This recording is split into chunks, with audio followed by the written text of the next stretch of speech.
Hello friends, welcome back to my channel সন্দীপার রান্নাঘর।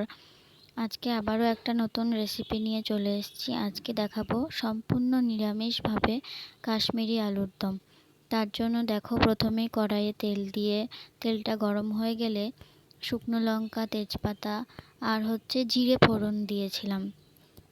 ফোড়ন দিয়ে একটু গরম হয়ে গেলে টুকরো টুকরো করে কেটে রাখা আলু আমি চৌকো করে কেটে নিয়েছি।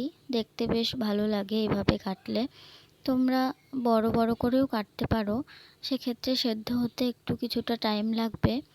আলুগুলো হালকা করে ভেজে নিয়েই দেখো ভেজে নিয়েছি। এবার দিয়ে দেব আদা বাটা, জিরে বাটা, হলুদ, লবণ পরিমাণ মতো দিয়ে ভালোভাবে কষিয়ে নেব। এবার দিয়ে দিচ্ছি টমেটো বাটা।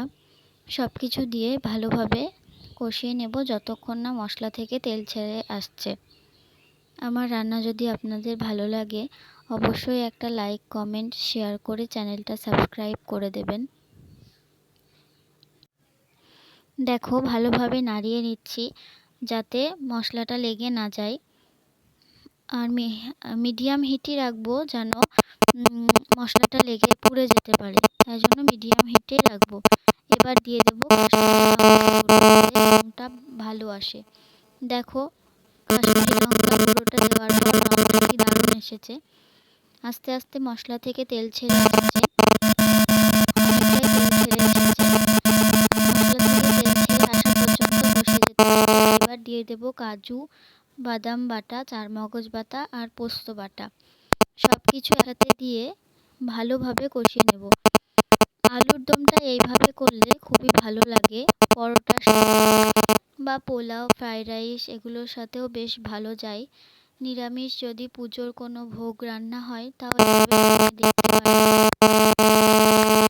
দেখুন কি দারুণ তেল ছেড়ে আসছে মশলা থেকে। তেল ছেড়ে আসা পর্যন্ত কষিয়ে যাব।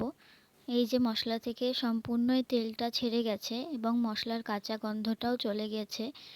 এবার জল দিয়ে ঢেকে দেব যাতে আলুগুলো ভালোভাবে সেদ্ধ হয়ে যেতে পারে।